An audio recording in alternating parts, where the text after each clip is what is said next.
அப்போ இந்த உலகம் வந்து ஏஐக்கு எவ்வளோ முக்கியத்துவம் கொடுக்கிறது, அதே அளவில் வந்து ஹியூமன் இன்டெலிஜென்ஸியை வந்து முக்கியம் இல்லாததாக பண்ணுகிறதுங்கிறது தான். அப்போ வந்து ஒரு தனி மனிதனுடைய இன்டெலிஜென்ஸியை வந்து அதை சரியான முறையில் முறைப்படுத்தலைன்னா இன்னொரு காலம், இன்னொரு 20 வருஷத்தில் வந்து மனிதனுக்கு வந்து அறிவு அப்படிங்கிறதே இருக்காது. ஹியூமன் இன்டெலிஜென்சி அப்படிங்கிறது வந்து மறைக்கப்பட்டதா இல்லை மறக்கப்பட்டதா அப்படிங்கிறத எங்களுடைய ஆய்வு. இந்த ஆர்டிஃபிஷியல் இன்டெலிஜென்சி அப்படிங்கிறது முதலாக இந்த வேர்டு வந்து காயின் பண்ணப்பட்டது 1950. அது வந்து நடைமுறைக்கு கொண்டு வர்றதுக்காக வந்து உருவாக்கப்பட்டது 1956. ஆனால் ஹியூமன் இன்டெலிஜென்சி அறிவு இருக்குது அப்படிங்கிறது எப்போ கண்டுபிடிக்கப்பட்டதுன்னா 1905. ஆல்பர்ட் பினைட் அப்படிங்கிறவர் தான் எங்களுடைய உளவியல் துறையினுடைய மிகப்பெரிய ஆய்வாளர், ஆராய்ச்சியாளர், நிபுணர். அவர் வந்து கண்டுபிடிச்சார் மனித அறிவை அளக்க முடியும்னு சொல்லிட்டு. அவர் வந்து 1905 வந்து அறிவை அளக்க முடியுங்கிற மாதிரி கொண்டு வர்றாரு. ஆனால் அறிவு அப்படிங்கிறது வந்து எந்த நிலையில் இருக்குன்னா, தகவலை அறிவுன்னு தான் நினச்சிட்டு இருக்காங்களே தவிர அறிவு என்பது செயல்படுத்தக்கூடிய ஒன்று. ஆனால் தகவலை மனப்பாடம் செய்கிறது அறிவுன்னு சொல்லிட்டு இருக்காங்க. மனப்பாடம் வேறு, அறிவு செயல்நிலை என்பது வேறு. அப்போ இந்த உலகம் வந்து ஏஐக்கு எவ்வளோ முக்கியத்துவம் கொடுக்கிறது, அதே அளவில் வந்து ஹியூமன் இன்டெலிஜென்ஸியை வந்து முக்கியம் இல்லாததாக பண்ணுகிறதுங்கிறது தான். அப்போ வந்து ஒரு தனி மனிதனுடைய இன்டெலிஜென்ஸியை வந்து அதை சரியான முறையில் முறைப்படுத்தலைன்னா இன்னொரு காலம், இன்னொரு 20 வருஷத்தில் வந்து மனிதனுக்கு வந்து அறிவு அப்படிங்கிறதே இருக்காது. இந்த நுண்ணறிவை அதிகப்படுத்துறது தான் எங்களுடைய எம்எஸ்கே லைஃப் கிளினிக் ஃபவுண்டேஷன் தொடர்ந்து மாணவர்கள் மத்தியிலையும், குழந்தைகள் மத்தியிலையும், பெற்றோர்கள் மத்தியிலையும், தொழிலதிபர்கள் முன்னாடியும், அதே மாதிரி தொழிற்சாலையில் உள்ளவர்கள் முன்னாடியும் தொடர்ந்து விழிப்புணர்வை பல ஆண்டுகளாக கொடுத்துட்டு வருது. அப்போ வந்து இன்றைக்கி வந்து கல்வி அப்படிங்கிறது எப்படி இருக்குன்னா, கல்வி நிலையங்களுக்கு ஒரு மிகப்பெரிய உளவியல் சிக்கல்னா, இன்றைக்கி கல்வி நிலையங்கள் வந்து குழந்தைகளை வந்து ஏதாவது சொல்லிட்டா அவங்க உடனே வந்து ஒன்று அந்த கல்வி நிலையத்துக்கு போகிறத தவிர்த்துக்கிறாங்க, இல்லைன்னா தன்னைத்தானே அழிச்சுக்கிறாங்க. அப்போ அந்த கல்வி நிலையங்கள் வந்து இந்த குழந்தைகளை பாதுகாக்கிறதுக்காக நிறைய வந்து ரொம்ப பாலிஷாக பேச வேண்டியது இருக்குது. முன்னாடி மாதிரி உரிமையாக பேச முடிய மாட்டேங்குது. பெற்றோர்களும் என்ன செய்கிறாங்கன்னா, ஏதாவது ஒன்று பேசிட்டு அந்த குழந்தை வீட்டு விட்டு ஓடிடுது. ரன்னவே சிண்ட்ரோம்னு அதிகமாகிடுச்சு. குறை சொல்லவே கூடாதுன்னு நினைக்கிது. புகழ்றதுக்கு மட்டும் ஒரு ஆள் வேணுங்கிறது. இது சம்பளத்துக்கு தான் ஆளை வச்சு புகழ்ந்துட்டு இருக்கணும் குழந்தைய. ஆனால் இவங்க ஒரு குறிப்பிட்ட ஏஜ் வரைக்கும் இவங்க வந்து புகழ்ந்து குழந்தையை வளர்த்திடுவாங்க. இந்த உலகம் தனியாக வாழ வைக்கும் பொழுது அல்லது தனியாக இந்த குழந்தையை வந்து கையாளும் பொழுது இந்த உலகத்துக்கு இவங்க மேட்ச் ஆக மாட்டாங்க, இந்த உலகம் இவங்களுக்கு மிஸ்மேட்ச் ஆகிரும்.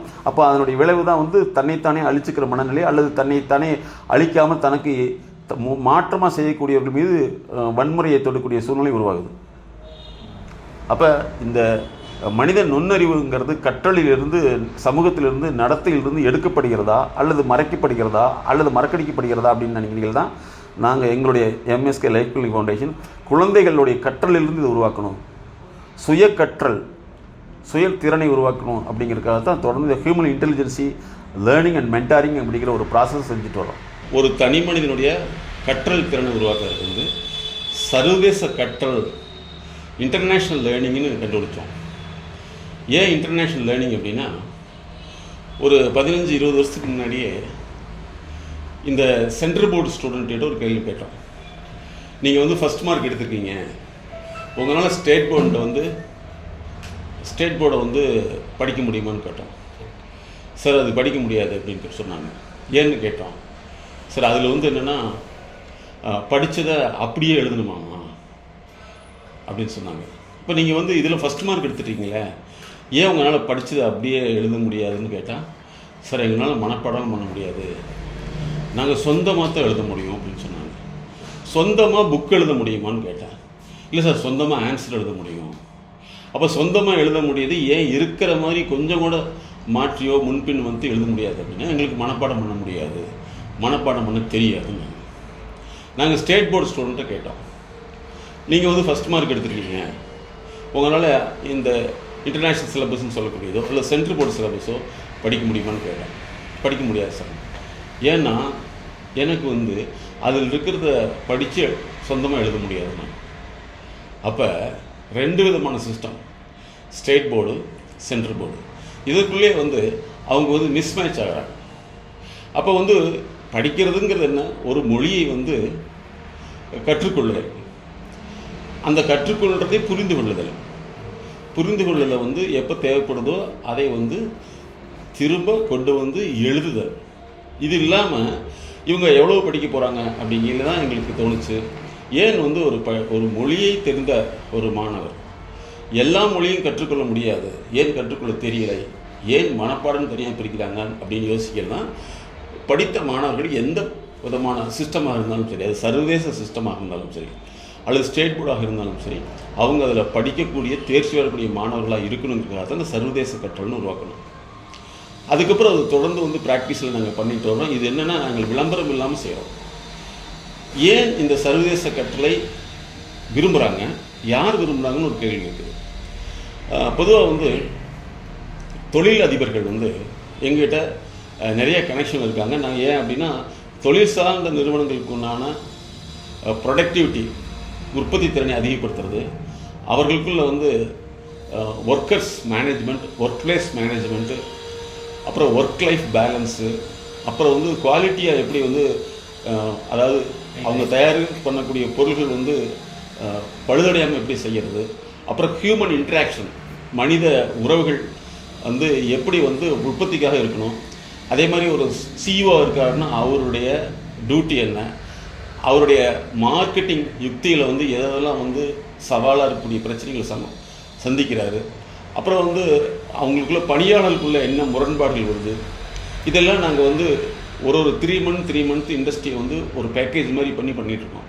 அப்போ பல தொழிலதிபர்கள் எங்கள்கிட்ட என்ன கேட்டாங்கன்னா, சார் ஒரு மாணவர்ங்கிறது 6 மணி நேரம் படிக்கிறாங்க, அந்த 6 மணி நேரம் படித்து அவரால் முடியலன்னு சொல்லி போட்டு 2 மணி நேரம் மட்டும் போகிறாங்க, அது என்ன பாசிபிள், அப்போ 2 மணி நேரம் மட்டும் வச்சுக்கலாங்களா, 6 மணி நேரம் தேவையில்லை, டைம் கன்சூமிங் எஃபெக்ட் தானே அப்படின்னு கேட்டாங்க. அப்போ தான் நாங்கள் சொன்னோம், சார் இல்லை சார், அதாவது வந்து ஒரு மார்க்கெட்டிங் பண்ணோம்னா அதுக்கு ஒரு ஸ்ட்ராட்டஜி இருக்குது, அதுக்கு ஒரு உளவியல் ரீதியான யுக்தி இருக்குது.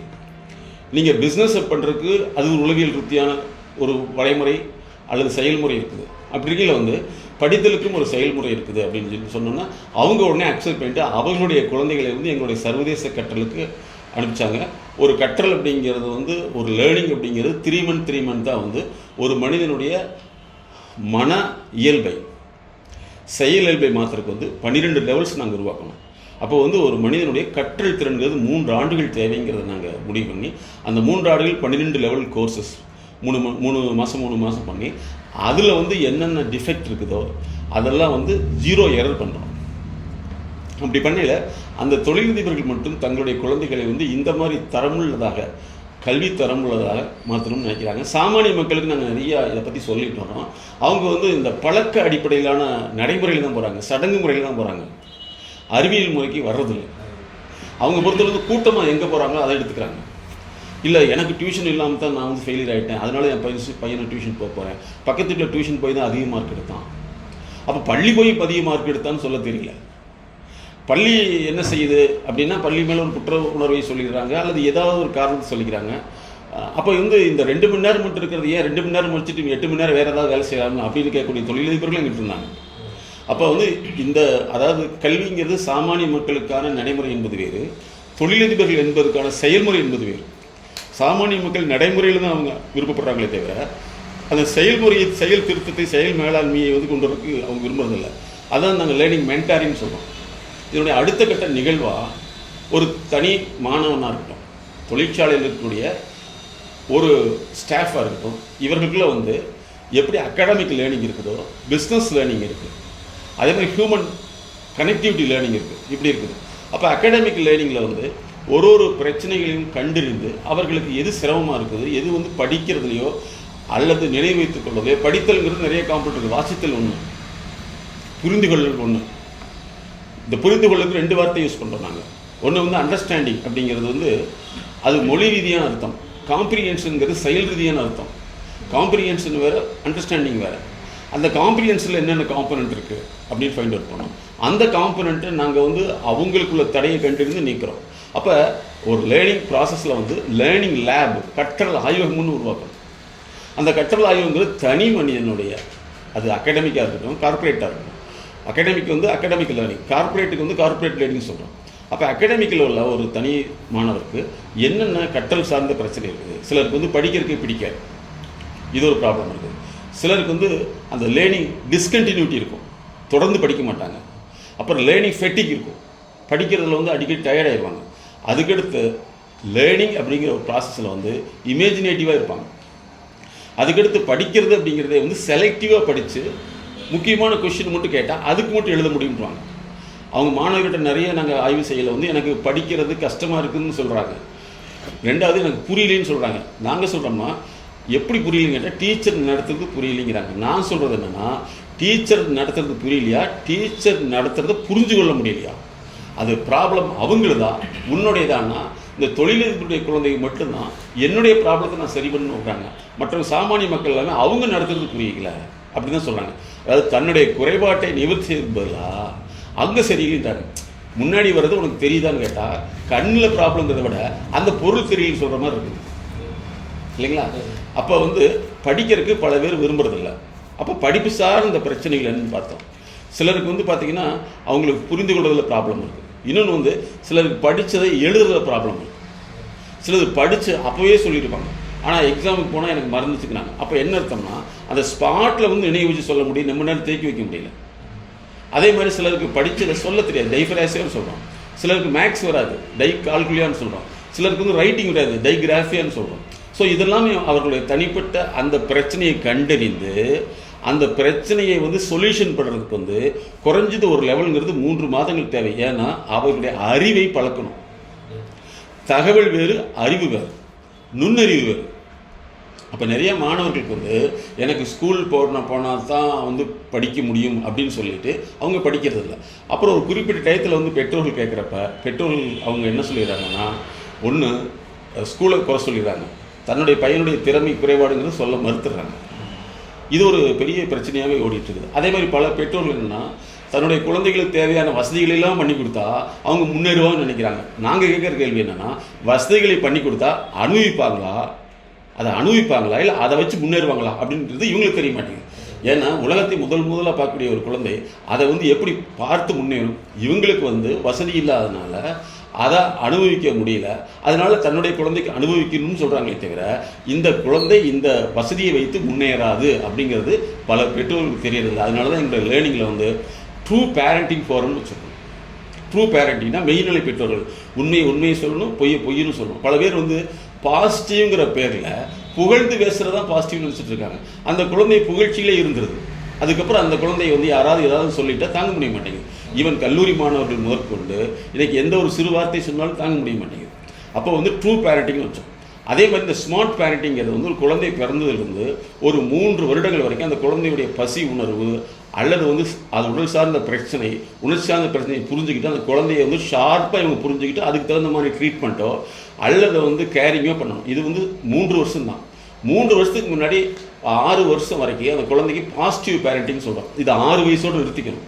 6 வயசில் வந்து அந்த குழந்தை வந்து உணர்ச்சி சார்ந்த வெளிப்பாடுகளை செய்யும் பொழுது அதை பெற்றோர்கள் வந்து அதை வந்து ஆரம்பத்திலே கண்டிக்காமல் அதை வந்து அந்த குழந்தைக்கு ஏற்ப இவங்க அந்த குழந்தையாக பழகிறது தான் பாசிட்டிவ் பேரண்டிங். இது வந்து குழந்தை பிறந்ததுலேருந்து 6 வருஷம் வரைக்கும் தான். ஆனால் இவங்க வந்து 40 வருஷம் வரைக்கும் பாசிட்டிவ் பேரண்ட்னு சொல்லிட்டு அந்த குழந்தைக்கு தகுந்த மாதிரி நடந்துடுறாங்க. இன்றைக்கி பல வசதியான குழந்தைகளும் சரி வசதியற்ற குழந்தைகளும் சரி அனுபவிக்க ஆசைப்படுறதே தவிர உழைக்கிறதுக்கு ஆசைப்படுறதே கிடையாது. அப்போ வந்து 6 வயசுக்கு மேலே அதை ட்ரூ பேரண்டிங் கொண்டு வந்தோம். மெய்நிலை பெற்றோர்கள் அப்படின்னு சொல்லி. கற்றலில் குறைபாடுனா அது ஸ்கூல் குறைபாடு கிடையாது, குழந்தைகளுடைய குறைபாடு. ஸோ இதை கண்டறிந்து மாற்றுக்கு அவங்களுக்கு சைமல்டேனியஸாகவே வந்து ட்ரூ பேரண்டிங்னு ஒன்று கொடுக்குறோம். அதுக்கடுத்து வந்து ஒரு விஷயம்னா, நீங்கள் ஒரு கார்ப்பரேட் நிறுவனத்தை வச்சுருந்தீங்கன்னா உங்கள் குழந்தையை வந்து இந்த கார்ப்பரேட் பேரண்டிங் ஸ்டைலில் வளர்த்தணும். அந்த குழந்தையை வந்து கற்றலில் குறைபாடு அதை சரிப்படுத்தணும். அதே மாதிரி நிறுவனத்தினுடைய விஷயங்களை வந்து புரிந்து கொள்கிற மாதிரி கொண்டு வரணும். இதனால தான் மேல்தர மக்கள் வந்து எப்பவுமே முன்னேறக்குண்டான வழிகாட்டலை வந்து எடுத்துக்கிறதுக்கு தயங்குவதே இல்லை. கீழ்த்தர மக்கள் எல்லாமே எனக்கு தெரியும்னு சொல்லிட்டு எனக்கு அட்வைஸ் பண்ணால் பிடிக்காதுன்னு சொல்லி தன்னை ஒதுக்கிக்கிறாங்க. அப்போ வந்து இது ஒரு கார்ப்பரேட் பேரண்டிங். சில குழந்தைகளுக்கு உடல் ரீதியான அறிவு ரீதியான குறைபாடு இருக்கும் பொழுது அந்த குழந்தையை வந்து தெரப்பியூட்டிக் பேரண்டிங் சிகிச்சை நிலை பெற்றோருங்கிற ஒரு ப்ரோக்ராம் வச்சுருக்கோம். அந்த குழந்தைகளை சில குழந்தைகளுக்கு பெற்றோருடைய ட்ரீட்மெண்ட், பெற்றோர்கள் அந்த குழந்தையை எப்படி கையாளணும்னு நாங்கள் கொடுக்கக்கூடிய வழிகாட்டலில் அது செய்யணும். இது வந்து தெரப்பியூட்டிக் பேரண்ட். அதுக்கடுத்து வந்து டிஜிட்டல் பேரண்ட். இன்றைக்கி வந்து டிஜிட்டல் உலகம். இன்றைக்கி வந்து குழந்தை வந்து செல்ஃபோனில் விளையாடுறத பெருமையாக சொல்கிறாங்க. ஆனால் படிக்கலைங்கிற பட்சத்தில் வந்து செல்ஃபோனில் நல்ல பிரில்லியன்ட்டு படிக்க மாட்டேங்கிறாங்கிறாங்க. சரி, அப்போ செல்ஃபோனில் பிரில்லியன்ட் அதே வச்சுக்கணும் இல்லை சார் ஸ்கூலில் கேட்குறாங்கல்ல. அப்போ இவங்க கொடுக்கக்கூடிய அனுபவிக்கக்கூடிய விஷயத்தை அந்த குழந்தை அனுபவிக்குமே தவிர அதில் அறிவாக பார்க்க தெரியாதுங்கிற அறிவு பெற்றோர்களுக்கு குறைபாடாக இருக்கிறதுனால தான் இந்த பிரச்சனை வந்து நடந்துச்சு. அப்போ டிஜிட்டல் பேரண்டிங். அப்போ இந்த மாதிரி ஒவ்வொரு சூழலும் வந்து அந்த பேரண்டிங் வந்து நாங்கள் இந்த காலத்துக்கு ஏற்ப மாற்றணும். இவங்க வந்து இவங்களுடைய டிஎன்ஏ ஸ்ட்ரக்சர் வேறு, இவங்க குழந்தையுடைய டிஎன்ஏ ஸ்ட்ரக்சர் வேறு. ஒரு குழந்தையினுடைய இந்த காலத்து சுற்றுப்புற சூழல் என்பது வேறு, பெற்றோருடைய சுற்றுப்புற சூழல் என்பது வேறு. பெரும்பாலான பெற்றோர்களுக்கு வந்து இன்டர்நெட் இல்லாத உலகத்தில் வாழ்ந்துருக்காங்க, ரேடியோவில் வாழ்ந்துருக்காங்க. இன்றைக்கி டிவி விசுவலாக வந்துருச்சு. அப்போ வந்து இவ்வளவு பிரச்சனைகளில் வந்து அந்த குழந்தை வந்து எல்லாத்தையும் ஒதுக்கி போட்டு எனக்கு selective perception, selective knowledge, selective information வேணுங்கிறது குழந்தையினால் தேடவே முடியாது. ஏன்னா அந்த குழந்தை உலகத்தை இப்போ தான் பார்க்குது, அனுபவிக்கு தான் தோணுமே தவிர அறிவாக பயன்படுத்த தெரியாதுங்கிறதுக்காக தான் நாங்கள் இவ்வளோ சிஸ்டத்தை கொண்டு வந்திருக்கோம். அதே மாதிரி ஒரு சிலருக்கு வந்து என்னென்னு சொன்னால் ரொம்ப நேரம் யாராவது பேசினா கூட கேட்க முடியாது, அவங்களுக்கு லிசனிங் வந்து இருக்கவே இருக்காது. இன்றைக்கி நிறைய மாணவர்கள் நாங்கள் ஸ்டடி பண்ணதில் என்ன சொல்கிறாங்கன்னா, ஈவன் சமீபத்தில் வந்து ஐஏஎஸ் ஐபிஎஸ் சிஏ படிக்கக்கூடிய மாணவர்களுக்கான ஒரு கன்சல்டன்சி மென்டாரிங் ப்ரோக்ராமுடைய இன்ட்ரடக்ஷன் அவேர்னஸ் பண்ணியிருந்தோம். அதில் டிகிரி முடிச்சிருக்காங்க. அவங்க எங்கிட்ட கேட்குற கேள்வி என்னென்னா, சார் ஏதாவது முக்கியமான கொஷின்ஸ் மட்டும் கொடுத்தா நீங்கள் கொடுத்தீங்கன்னா அதை படித்து நான் பாஸ் பண்ணிடுன்னு நினச்சி தான் நாங்கள் வந்தேன், நீங்கள் படிக்கிற முறைகள் படிக்கிறது உள்ள பிரச்சனைகளை பற்றி சொல்லியிருக்கீங்கன்னு கேட்குறாங்க. அப்போ ஒரு ஐஏஎஸ் ஐபிஎஸ்ஸாக படிக்கக்கூடியவங்க முக்கியமான கொஸ்டின் கொடுத்தா தான் படிக்க முடியும்னா அப்போ இவங்களுக்கு என்ன இருக்குது? ரிப்பீட்டேட்டிவ் ஒரு செயல் தான் செய்ய முடியும். இதை விட முக்கியமான விஷயம் என்னன்னு சொன்னால், இல்லை சுயமாக சிந்திக்கிறது தெரியாதே. சிந்திக்கிறதுனா என்ன அதுதான் நாங்கள் அதாவது திங்கிங் டிசைனிங்னு ஒரு ப்ரோக்ராம் வச்சுருக்கோம். அதெல்லாம் வந்து சொல்லி கொடுக்குறது கிடையாது, செயல்பட வைக்கிறது. அதாவது எங்களுக்கு எல்லாமே வந்து அறிவுரை கிடையாது, செயலுரை. எங்களுக்கு யாருமே வந்து நாங்கள் அட்வைஸ் பண்ணுறது கிடையாது, ஆக்டிவேஷன் தான் பண்ணுறோம். எங்களுடைய ஃபார்மேட் வந்து ATM, no advice, no tutorial, no medicine. சரிங்களா? அப்போ கற்றலை வந்து அது வந்து படிப்படியான நிகழ்வுனால தான் உருவாக்க முடியும். பல பேர் வந்து அவங்கள எப்படி பழக்கிறாங்கன்னா, குழந்தைங்க வந்து எனக்கு யார் பேசினாலும் பிடிக்காது, அட்வைஸ் பண்ணால் பிடிக்காதுன்னு சொன்னோன்னா அக்செப்ட் பண்ணிக்கிறாங்க பெற்றோர்கள். அப்போ இவர் போகிறத வந்து யாராவது திருத்தி சொன்னால் உடனே வந்து இவங்களுக்கு பிடிக்க மாட்டேங்குது. அதனுடைய விளைவு தான் தன்னை யாருமே புகழுமே தவிர யாரும் எதுவும் சொல்லக்கூடாதுங்கிற மனநிலைக்கு வந்துடுறாங்க. இதுதான் வந்து இப்போ சமீபத்தில் உள்ள நிறைய பிரச்சனைகள் ஒன்றாக இருக்குது. அதே மாதிரி பல மாணவர்கள் வந்து டிஜிட்டல் அடிக்ஷனுக்கு வந்துட்டாங்க. அதுக்கு தான் நாங்கள் டிஏஜின்னு வச்சுருக்கோம், டிஜிட்டல் இன்டெலிஜென்ஸ் ஜீனியஸ்னு வச்சுருக்கோம். இதெல்லாம் மாற்றும் பொழுது அவர்களால் வெற்றியாளராக மாற முடியும். ஆனால் ஒரு மனநிலையை, செயல்நிலையை, அறிவு நிலையை கொண்டு வரதுக்கு 3 ஆண்டுகள் தேவை. அதான் நாங்கள் எங்களுடைய ஃபார்முலா மைண்ட் செட் நாலேஜ் தேரிப்படி அறிவை மாற்ற 1000 நாட்கள் வச்சுருக்கோம். ஒரு 3 இயர்ஸ் வந்து அவங்க சரியான முறையில் வந்து அந்த learning analysis, learning development, learning mentoring பண்ணிட்டோம்னா அவங்க வந்து எந்த சப்ஜெக்ட்டு தானாக படிக்க முடியும். ஆனால் இன்றைக்கி சப்ஜெக்ட் வந்து முக்கியமான கொஸ்டின் தான் கேட்குறாங்க. சரி, இன்றைக்கி நீட்டாக இருந்தாலும் அதே ப்ராப்ளம் தான் இருக்குது. திருப்பி ஒரு வருஷம் தொடர்ந்து படித்தா தான் அவங்க படிக்க முடியுது. அப்படின்னு என்னென்னா, repetition is knowledge, is not a knowledge. திரும்ப ஒன்று செய்கிறது வந்து அறிவு கிடையாது இல்லைங்களா? ஒரு பழக்கம் வேறு, அறிவு வேறு. பழக்கம் வேறு, அறிவு வேறு இல்லைங்களா? ஒன்றை வந்து கோச்சிங் என்ன, திரும்ப ஒன்று செய்ய வைக்கிறது. கோச்சிங் இப்படி வந்து அறிவு கொடுக்கும். டீச்சிங் அப்படிங்கிறதுக்கு இன்டர்நேஷ்னல் மீனிங் என்ன, one who deliver the curriculum. அப்போ சிலபஸ் என்ற பாடத்திட்டம் வேறு, ஒரு மனிதனுடைய வாழ்க்கை திட்டம் என்பது வேறு. இவங்க சிலபஸை படிச்சிருந்தா இவங்க வாழ்க்கை நல்லா இருக்குன்னு நினைக்கிறாங்க. ஆனால் சிறு விஷயங்களோட சமாளிக்க முடியாத அளவுக்கு வந்து தன்னைத்தானே அழுத்திக் கொள்ளக்கூடிய மனநிலை வருது. யார் அட்வைஸ் பண்ணாலும் பிடிக்கிறது இல்லை, அந்த ஒரு சூழ்நிலைக்கு வருது. அப்போ மாணவர்களுடைய பல்வேறு நடத்தை சிக்கலுக்கான உளவியல் ரீதியான, கற்றல் ரீதியான, செயல்முறை ரீதியான காரணங்களை கண்டறிந்து மாத்திரம் தான் எங்களுடைய எம்எஸ்கே லைஃப் கிளினிக் ஃபவுண்டேஷனுடைய இன்டர்நேஷ்னல் லேர்னிங் லேப் கற்றல் ஆய்வகம் அப்படிங்கிறத வச்சுருக்கோம். அதோடு சேர்ந்து நாங்கள் லேர்னிங் ஜிம்னு ஒன்று வச்சுருக்கோம். இது எல்லாமே வந்து இந்த இந்தியாவில் மட்டுமல்ல, உலக நாடுகளில் உள்ள நிறைய பெற்றோர்கள் அவங்களுடைய குழந்தைகள் எங்களோட இணைச்சிருக்காங்க. நாங்கள் வந்து ஃபோன் லைன்லேயும் ஆன்லைன்லையும் அவர்களுக்கு வந்து அந்த கற்றல் சார்ந்த நடத்தை பிரச்சனை, மொழி பிரச்சனை, அறிவாக கன்வெர்ட் பண்ணக்கூடிய பிரச்சனை, இப்படி பல்வேறு சூழலை கண்டுபிடித்தான் நாங்கள் மாற்றுறோம். ஏன் அதே மாதிரி நாங்கள் யாருக்கு அட்வைஸே பண்ண மாட்டோம். அட்வைஸ் பண்ணணும்னா உங்களுக்கு எதுக்கு பண்ணணும்? நான் ஒரு பெரிய தொழிலதிபரை கூட பண்ணிட்டு போயிடுவாங்கல்ல. அவங்க உடனே இண்டஸ்ட்ரி டெவலப் பண்ணிட்டு எங்களை இண்டஸ்ட்ரியில் பார்ட்னராக சேர்த்துக்குவாங்க. இல்லை அப்படி தான் நிறைய பேர் வந்து எங்களுடைய நிறுவனத்தை அவங்க நிறுவனத்தோடு நினச்சிருக்காங்க. அவங்க நிறுவனம் எங்கள் நிறுவனம் நினைச்சிருக்குது. அதுக்கு பேர் மைண்டு பார்ட்னர்ஷிப் ப்ரோக்ராம் வச்சுருக்கோம். ஆமாம், மைண்டு பார்ட்னர்ஷிப் அப்படி பண்ணியிருக்கோம். சரியா தம்பி? இப்போ கிளியரா உங்களுக்கு ஒரு கிளாரிட்டி வந்துருச்சா? அதாவது ஒரு மனிதனுடைய வாழ்க்கையை வந்து 4ஆக நாங்கள் பிரிக்கிறோம். எப்படி how to measure your life அப்படின்னா 4 வகையில் உங்கள் வாழ்க்கையை பிரிக்கலாம். ஒன்று கல்வி, பொருளாதாரம், அப்புறம் வந்து உளவியல் ஆரோக்கியம், அதுக்கடுத்து சமூக அந்தஸ்து. இப்போ கற்றல் வரக்கூடிய பிரச்சனைகள் வந்து என்னென்னு கண்டுபிடிக்கிறோம். அதே மாதிரி பொருளாதாரத்தில் இண்டஸ்ட்ரியல் ப்ராப்ளம், பிஸ்னஸ் ப்ராப்ளம், அப்புறம் ஹியூமன் கேபிட்டல், பண முதலீடு, ஃபினான்ஷியல் கேபிட்டல் வேறு, ஹியூமன் கேபிட்டல் வேறு, அது வேறு. அதே மாதிரி பிராண்டிங் அண்ட் ப்ரொமோஷன், அப்புறம் ப்ரொடக்டிவிட்டி, அதே மாதிரி product development, product quality control, இது. அதுக்கடுத்து மார்க்கெட்டிங், இது தனி. அதே மாதிரி வந்து உளவியல் ஆரோக்கியத்தில் வந்து மன அழுத்தம் சொல்கிறாங்க. நாங்கள் என்ன சொல்கிறோம்னா, மனசு எப்படி யார் உங்களை அழுத்துறா? உங்கள் வாழ்க்கை அழுத்தம். வாழ்க்கை என்ன அழுத்தம் இருக்கும்? ஒன்று உறவு சார்ந்த அழுத்தம், பணம் சார்ந்த அழுத்தம், உழைப்பு சார்ந்த அழுத்தம், நட்பு சார்ந்த அழுத்தம், உறவினர் சார்ந்த அழுத்தம், குடும்ப அழுத்தம், குழந்தைகளுடைய அழுத்தம், சமூக அழுத்தம், கலாச்சார அழுத்தம், இப்படி பல அழுத்தங்கள் தான் உங்கள் மனசில் தொடர்ந்து ஓடிட்டு இருக்கு. அப்போ அந்த மன அழுத்தம் சொல்லக்கூடிய ஸ்ட்ரெஸ்ஸை வந்து கண்டுபிடித்து தான் அதுக்குண்டான தீர்வு முறைகளை செய்ய வச்சு நாங்கள் மாற்றோம். அதுதான் நாங்கள் ஸ்ட்ரெஸ் கிளினிக்னு வச்சுருக்கோம். அதுக்கடுத்து பார்த்தீங்கன்னா அவங்களுடைய மேரேஜ் ஃபிட்னஸ். நீங்கள் திருமணத்துக்கு முன் வந்து உளவியல் ரீதியான, வாழ்வியல் ரீதியான சரியான புரிந்து கொள்ளலை கற்றலை அவங்களுக்கு ஒரு 3 மந்த்ஸ் கொடுத்துட்டோம்னா அவங்க குடும்ப வாழ்க்கையில் ஆணாக இருக்கட்டும் பெண்ணாக இருக்கட்டும் இணைந்து செயல்பட முடியும். இன்றைக்கி வந்து பார்த்திங்கன்னா குடும்ப நல வழக்குகள் வந்து ஒவ்வொரு ஆண்டும் அதிகரிச்சுட்டே இருக்குது. இவங்க படித்தவங்க படிக்காதவங்க என்பது வித்தியாசம் இல்லை. படிப்புங்கிறது சிலபஸ், அது பாடத்திட்டம், ஆனால் வாழ்க்கை திட்டம் அல்ல. அப்போ வந்து மேரேஜ் ஃபிட்னஸ். கல்யாணத்துக்கு பின்னாடி வந்து கணவன் மனைவி உறவுக்குள்ள வந்து பல்வேறு சிக்கல்கள் ஏற்படுது. குழந்தை வளர்ப்புல சிக்கல் ஏற்படுது, உறவு சார்ந்த தொடர்புகள் சிக்கல் ஏற்படுது. அப்போ திருமணத்துக்கு பின் வரக்கூடிய குடும்பம் ஆகிட்டா அந்த குடும்பத்தில் வரக்கூடிய பிரச்சனைகளை தீர்க்கிறதுக்கு ஃபேமிலி தெரப்பின்னு வச்சுருக்கோம். இப்போ பார்த்தீங்கன்னா சமீபத்தில் ஒரு பிரபல நடிகர் வந்து அமீர் கான்கிறவர் வந்து அவங்க குடும்பத்தோட ஃபேமிலி தெரப்பி எடுத்திருக்காரு. நீங்கள் பார்த்துருக்கலாம். ஸோ அவங்க வந்து என்ன, தன்னுடைய மகளுக்கும் தனக்கும் குடும்பவியல் சிகிச்சை ஃபேமிலி தெரப்பி வேணும்னு சொல்லி அவர் எடுத்திருக்கிறத உலகம் முழுவதும் அவர் டெக்ளேர் பண்ணார்.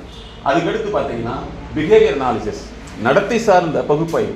அந்த நடத்தை சமூக நடத்தை, குடும்ப நடத்தை, அதே மாதிரி தொழில் சார்ந்த நடத்தை, வேலைவாய்ப்பு சார்ந்த நடத்தை, கற்றல் சார்ந்த நடத்தை உள்ள பிரச்சனைகள் என்ன, அல்லது எது அவங்களுக்கு தடையாக இருக்குது, எது அவங்க தன்னைத்தானே கற்பனை செஞ்சுட்டு வாழ்கிறாங்க, அந்த கண்டுபிடிச்சி மாத்திரம் தான் பிஹேவியர் அனாலிசிஸ். அதுக்கடுத்து வந்து மைண்டு மேனேஜ்மெண்ட். எப்பவுமே டைம் மேனேஜ்மெண்ட் சொல்கிறாங்க. நேரத்தை நீங்கள் மாற்ற முடியாது. காலையில் இருக்கிறதுக்கு மதியானம் போட முடியாது, மதியானத்துக்கு காலையில் இருக்க முடியாது. அப்போ உங்கள் மனதை வந்து எவ்வாறு மேலாண்மை செய்யணும்? மனம்ங்கிறது வந்து எம்எஸ்கே அப்படிங்கிற மைண்ட் செட் நாலேஜ் எப்படி அறிவினுடைய தொகுப்பு. மூளைங்கிறது ரத்தம், சதை, நரம்பு இவற்றுக்குள்ளே வந்து ஒரு எலக்ட்ரிக் இம்பல்ஸினுடைய ஒரு தொகுப்பு தான் மூளை. அந்த மூளைங்கிறது உடலத்தை இயக்கும். ஏன்னா எல்லாத்துக்கும் மூளை இருக்குது, யாரும் வாழ்க்கையில் முன்னேறது கிடையாது. இந்த வாழ்க்கைங்கிறது எம்எஸ்கே தியரி படி 4 கோட்பாடு: கல்வி, பொருளாதாரம், சமூக நலம், உளவியல் ஆரோக்கியம் தான். அப்போ வந்து அந்த அறிவு நிலை எவ்வாறு இருக்கிறது, அறிவினுடைய தொகுப்பு தான் மனம் சொல்கிறோம். அப்போ மனதை தான் நாங்கள் வந்து மனதில் உள்ள அறிவு நிலை, அறிவு செயல்பாடு, அறிவு பாதை, அறிவினுடைய முரண்பாடு, அறிவினுடைய செயல் தடை, இவற்றை தான் கண்டறிந்து மாற்றோம். அதுதான் மைண்ட் மேனேஜ்மெண்ட். அதுக்கடுத்து வந்து இமேஜ் மேனேஜ்மெண்ட். தன்னை பற்றிய ஒரு கற்பனை, ஒன்றும் உயர்வான கற்பனை, நான் தான் மிகப்பெரிய ஆள், எனக்கு உலகத்தில் என்னை தவிர யாருமே இல்லைங்கிறது, அல்லது நான் இப்படி இழந்துட்டு இருக்கேன்னு சொல்லுது, இந்த மாதிரியான விஷயங்கள், இது இமேஜ் மேனேஜ்மெண்ட். அதுக்கடுத்து பார்த்தீங்கன்னா சமூக நலத்தில் தன்னை சமூகத்துக்கு எவ்வாறு உயர்த்திக்கொள்ளணும், சமூகம் சார்ந்த முரண்பாடுகள் என்ன, சமூகத்தோடு எப்படி இணைந்து செயல்படுவது, அது நிறுவனமாக இருந்தாலும் சரி, தொழிற்சாலையாக இருந்தாலும் சரி, இப்படி 4 ஃபேக்டரில் வந்து ஒரு தனி மனிதனையும் நிறுவனத்தையும் அதே மாதிரி இண்டஸ்ட்ரியும் நாங்கள் அணுகிறோம். அப்போ தனி மனிதனுடைய வெற்றிங்கிறது கல்வி, பொருளாதாரம், சமூக அந்தஸ்து, உளவியல் ஆரோக்கியம் தான். உடல் ஆரோக்கியத்தை நாங்கள் ஏன் சொல்கிறதுன்னா, உடம்புல ஒரு சின்ன பிரச்சனை உடனடியாக நீங்கள் மருத்துவரை சந்திச்சிருவீங்க. ஆனால் வாழ்க்கையில் பிரச்சனையாக, வாழ்வை சார்ந்த பிரச்சனையா யார்கிட்ட சந்திக்கிறீங்கிறது இன்றைக்கு வரைக்கும் ஒரு குழப்பமாக இருக்கிறதுனால தான் வந்து நாங்கள் வாழ்வியல் மேலாண்மைன்னு கொண்டு வந்திருக்கோம். ஸோ இப்படி அதே மாதிரி எப்படி வந்து இண்டஸ்ட்ரியல் பிஹேவியர் இருக்குதோ அதே மாதிரி ஹியூமன் பிஹேவியர் இருக்குது. எப்படி இண்டஸ்ட்ரியல் லேர்னிங் இருக்குதோ அதே மாதிரி அவங்களுடைய அகாடமிக் லேர்னிங் இருக்குது. இதெல்லாம் கண்டெடுத்து மாற்றுக்கு உலகிலே முதலாக ஒரு தனி மனிதனுடைய வாழ்க்கையை மாற்றுக்கு லைஃப் கிளினிக் அப்படின்னு கண்டுபிடித்து செயல்படுறது எங்களுடைய நிறுவனம் தான். இது வரைக்கும் ஒரு 15 புத்தகங்கள் நாங்கள் எழுதியிருக்கோம். அது எல்லாமே வந்து அமேசான் பிளாட்ஃபார்மில் அவைலபிள். ஸோ எங்களுடைய அடுத்த கட்டமாக வந்து இன்றைக்கி வந்து ஆர்டிஃபிஷியல் இன்டெலிஜென்சி வந்துருச்சு. ஹியூமன் இன்டெலிஜென்சி பற்றி யாருமே சொல்லலை. ஆனால் 16-20 வருஷமாகவே வந்து மனித நுண்ணறிவை பற்றி நாங்கள் சொல்லிகிட்டு இருக்கோம். மனித நுண்ணறிவு தான் உங்களோட வளர்ச்சியை உருவாக்குது. ஆர்டிஃபிஷியல் இன்டெலிஜென்ஸில் என்னென்ன ஃபங்க்ஷன் இருக்குதோ அதை விட ஆயிரக்கணக்கான ஃபங்க்ஷன் உள்ளது தான் ஹியூமன் இன்டெலிஜென்சி. அந்த ஹியூமன் இன்டெலிஜென்சி வந்து எஜுகேஷனுக்காகவும் எம்ப்ளாய்மெண்ட்டுக்காகவும் அதே மாதிரி அவர்களுடைய தொழிற்சாலையினுடைய என்டர்பிரினர்ஷிப்காகவும் நாங்கள் பயன்படுத்திகிட்டு இருக்கோம். இது முற்றிலும் வந்து செயல்முறை சார்ந்தது, no advice, only activation process நாங்கள் சொல்கிறோம்.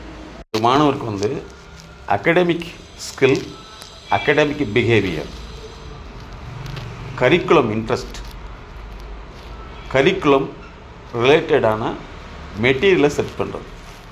அகடமிக் ஸ்கில்லுனா ஒரு தனி மனிதனுக்கு கற்றல் சார்ந்த திறன், ஈடுபாடு, செயல்முறை. கரிக்குலம்ங்கிறது பாடத்திட்டம் சார்ந்த அந்த துறை சார்ந்த விருப்பம், அதனுடைய ஈடுபாடு. அப்போ ஒரு மாணவருக்கு வந்து அந்த அகடமிக் ஸ்கில்லில் வந்து இருக்கக்கூடிய தடைகள், சிக்கல்கள் இவற்றை வந்து கண்டறிந்து மாற்றோம். இப்போ நிறைய பெற்றோர்கள் எங்கள்கிட்ட சொல்கிறது என்னென்னா, என்னுடைய பையனுக்கு வந்து பாட்டு பாடுறது பிரியமாக இருக்குது, அல்லது வந்து இசை கருவிகளை வந்து வாசிக்கிறது பிரியமாக இருக்குது, செல்ஃபோனில் வந்து நிறைய தகவலை கலெக்ட் பண்ணுறது சரியாக இருக்குதுங்கிறாங்க. ஓகே, அதுக்கு நாங்கள் வச்சுருக்கிறது மீடியா சைக்காலஜி கார்ப்பரேஷன் வச்சுருக்கோம். அதே மாதிரி வந்து ரைட்டிங்கில் வந்து ஸ்டோரி ரைட்டிங் டிபார்ட்மெண்ட்டே வச்சுருக்கோம். நாங்கள் என்ன சொல்கிறோம்னா, சரி உங்களுடைய குழந்தைக்கு அல்லது உங்களுடைய மாணவனுக்கு, உங்களுடைய மகனுக்கோ மகளுக்கோ எந்த துறை வேணும்னு கேட்டால், இல்லை சார் இப்போதைக்கு படிப்பு தான் வேணுங்கிறாங்க. அப்போ படிப்பு சார்ந்த திறனை டெவலப் பண்ணுறதுக்குண்டான விஷயத்தை நீங்கள் எடுத்துக்கணுங்கிறாங்க நாங்கள் சொல்கிறோம். அப்போ வந்து ஒரு கதை எழுதுதலோ இசைக்கருவியை வாசித்தலோ அதுக்கு தனி டிபார்ட்மெண்ட் மியூசிக் சைக்காலஜி கார்ப்பரேஷன் வச்சுருக்கோம். அதே மாதிரி ரைட்டிங் அப்படிங்கிற ஒரு விஷயத்தில் எடுத்து பார்த்தீங்கன்னா, புக் ரைட்டிங்காக இருக்கும், ஸ்டோரி ரைட்டிங்காக, பைட்டிக் ரைட்டிங்காக இருக்கும், தனி டிபார்ட்மெண்ட் வச்சுருக்கோம். அப்போ அதில் இணைக்கிறது நமக்கு நோக்கமாக, இதில் இருக்கிறது நினைக்கமான்னு கேட்டோம்னா பெற்றோர்கள் விரும்புவது அகாடமிக். அப்போ அகாடமிக் ரிலேட்டடான என்னென்ன இஷ்யூஸ் இருக்குது அப்படின்னு கண்டறிந்து மாற்றுறது எங்களுடைய சிறப்புத்துறை. அவங்களுக்கு நமக்கு இப்போதைக்கு வந்து தனித்திறமை உருவாக்குறது என்பது வேறு விஷயம், கல்வி சார்ந்த திறனை உருவாக்குங்கிறது முக்கியமான விஷயம்.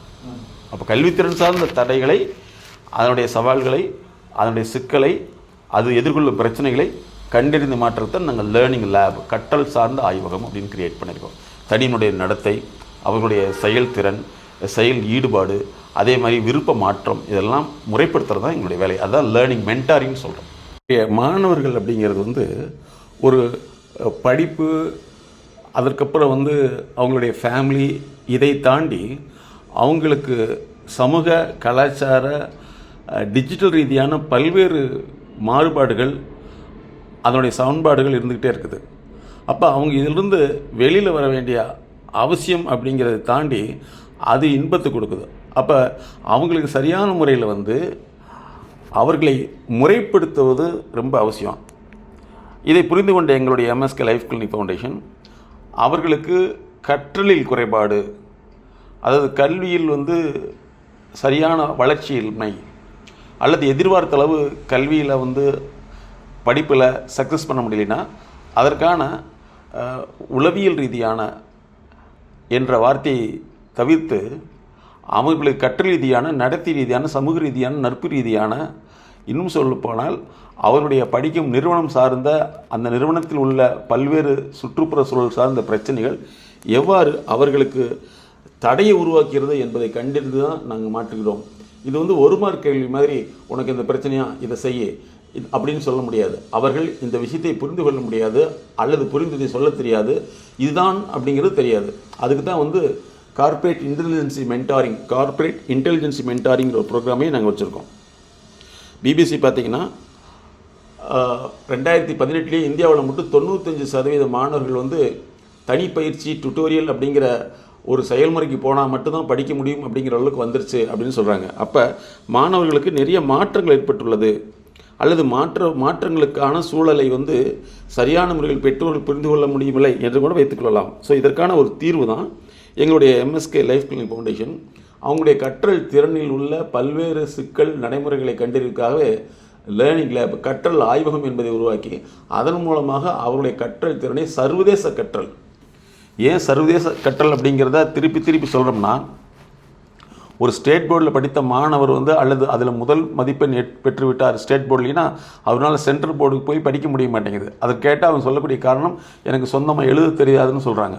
அதே மாதிரி ஸ்டேட் போர்டில் படித்த மாணவர்களை தாண்டி சென்ட்ரல் போர்டில் உள்ள மாணவர்களை கூப்பிட்டு நீங்கள் எவ்வளோ ஃபஸ்ட்டு மார்க் எடுத்துட்டீங்க, நீங்கள் வந்து ஏன் ஸ்டேட் போர்டில் படிக்க முடியாதுன்னு கேட்டால் எங்களால் அது படிக்க முடியாது, ஏன்னா மனப்பாடம் பண்ண சொல்கிறாங்க மனப்பாடம் பண்ண சொல்கிறாங்க அப்படின்னு சொல்கிறாங்க. அப்போ ஒரு ஸ்டேட் போர்டில் சென்ட்ரல் போர்டில் படித்தவர்களுக்கு இவ்வளோ முரண்பாடு இருக்கும் பொழுது அந்த முரண்பாடுகளை எவ்வாறு முறைப்படுத்துவது அப்படிங்கிறத கண்டுபிடிக்கல தான் நாங்கள் சர்வதேச கற்றல். ஒருத்தர் ஸ்டேட் போர்டில் படித்தாலும் சரி, சென்ட்ரல் போர்டில் படித்தாலும் சரி, அவரால் எந்த ஒரு கற்றல் சார்ந்த விஷயத்துக்குள் நுழைய வேண்டும் என்பதுக்காக தான் இந்த சர்வதேச கற்றலை உருவாக்கினோம்.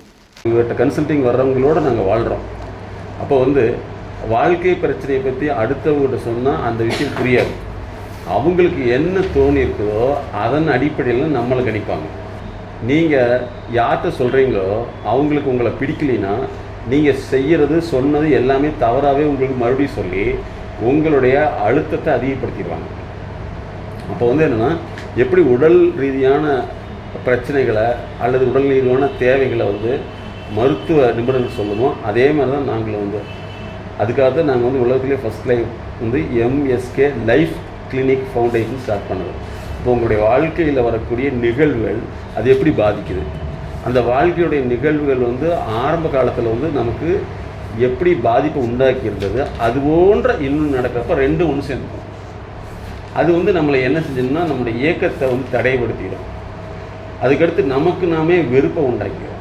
பல நேரங்களில் வந்து நம்மளோட இருக்கிறவங்களும் நம்மளை வந்து புரிஞ்சுக்க மாட்டேங்கிறாங்கன்னு புலம்புவோம், சொல்லுவோம். ஏன்னா அவங்களுக்கு புரியறதும் என்னன்னு தெரியாது. இப்போ அக்கௌண்ட்ஸ் ஆடிட்டிங்னு சொல்கிறோம். அக்கௌண்ட்ஸ் என்னென்னா உங்களுடைய அக்கௌண்ட்ஸ் எப்படின்னு ஃபுல்லாக தெரிஞ்சால் தான் பார்க்க முடியும். அதே மாதிரி தான் நாங்கள் வந்து லைஃப் அக்கௌண்ட்னு சொல்கிறோம். இது வாழ்க்கை கணக்கு. இந்த வாழ்க்கை கணக்கில் எங்கே வந்து சிக்கலாக இருக்குதுங்கிறத நாங்கள் கண்டுபிடிச்சி தான் மாற்றுறோம். அதாவது உங்களுக்கு எதிராக பேசுகிறவங்களோ அல்லது உங்களுடைய குழப்பத்தை உண்டாக்குறவங்களோ அவங்க ஏதாவது பேசுகிறப்போ வந்து நீங்கள் அமைதியாக மட்டும் இருந்துங்க. எதிராக பதில் சொல்ல வேண்டாம் அல்லது புரிய வைக்கவும் முயற்சிக்க வேண்டாம். ஏன்னா புரிய வைக்க முயற்சிக்கிறப்ப அவங்க வந்து உங்களை புரிஞ்சுக்கிறத விட நீ என்ன புரிஞ்சுக்கணும் உங்கள்கிட்ட மறுபடியும் சில மனிதர்கள் வந்து கம்பல்ஸ்டு மைண்டுன்னு சொல்லுவாங்க, அமுக்கப்பட்ட உணர்வுகள். இவங்க வந்து எதையுமே எடுத்துக்க மாட்டாங்க. அவங்க சொல்கிறத மட்டும்தான் நம்ம கேட்டுக்கணும். அவங்க எந்த செய்தியும் எடுத்துக்க மாட்டாங்க. கற்பனை உலகத்தில் வாழ்வாங்க.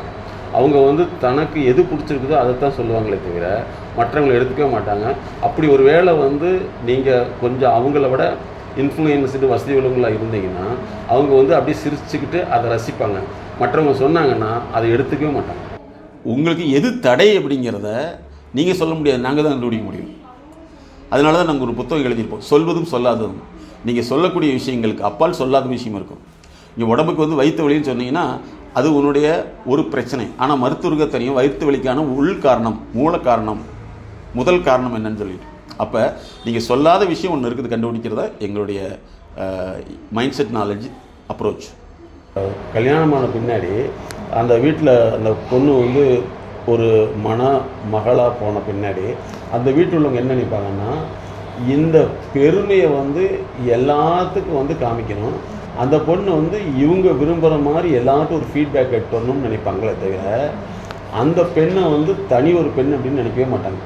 அப்போ என்னென்னா, அதுதான் அடிக்கடி நாங்கள் சொல்கிறது இல்லை, குழந்தைகள் வளர்க்கும் போது அவங்க சோறு மட்டும் போட்டு வளர்த்துறதில்ல, இந்த மாதிரி வந்து கெட்ட உணர்வுகளையும் போட்டு விட்டாங்க. அது எந்த அடுத்தது நல்ல உணர்வு போட்டு வச்சுருக்காங்க. அதனால் திருமணத்துக்கு முன் வந்து ஒரு பெண்ணுக்கு வந்து சரியான உளவியல் வாழ்வியல் சார்ந்த சரியான பகுப்பாய்வு ஆலோசனை கொடுத்தோம்னா அந்த பெண் அந்த சூழலில் பாதிக்காமல் உடனடியாக எங்களோட தொடர்பு கொண்டு அந்த பிரச்சனையிலிருந்து வெளியில் வந்துடும். இல்லைன்னா அந்த பெண் வந்து ஒரு மன அழுத்தத்துக்கு, வாழ்க்கை அழுத்தத்துக்கு, குடும்ப அழுத்தத்துக்கு, கலாச்சார அழுத்தத்துக்கு உள்ளாகையில் தான் அந்த பெண்ணுடைய டிஎன்ஏ உடல் வந்து மாறிடும். அதனால நிறைய பெண்கள் வந்து இன்றைக்கி பார்த்திங்கன்னா சமீபத்தில் நாங்கள் பண்ணக்கூடிய ஆய்வு என்னென்னா, அத்தனை குழந்தைகளுக்குமே பிறக்கக்கூடிய குழந்தைகள் எல்லாமே வந்து ஏதாவது ஒரு உடல் ரீதியான பாதிப்புக்குள்ளே தான் வருது. அதுக்கு காரணம் என்னென்னா, கர்ப்ப காலத்தில் அந்த பொண் வளரக்கூடிய சூழல், அங்கே இருக்கிற மாமியாரோ நாத்தனாரோ அல்லது ஹஸ்பண்டோ அல்லது மாமனாரோ அவங்க வந்து நான் அந்த காலத்தில் அப்படி இல்லை, நீ இப்படி இருக்குன்னு சொல்லுவாங்க. தன்னுடைய பொண்ணை வந்து 10 மணி வரைக்கும் தூங்க வைப்பாங்க. அப்போ இந்த பெண்களுக்கு வந்து அவசியம் தேவைன்னு நாங்கள் சொல்லுவோம்.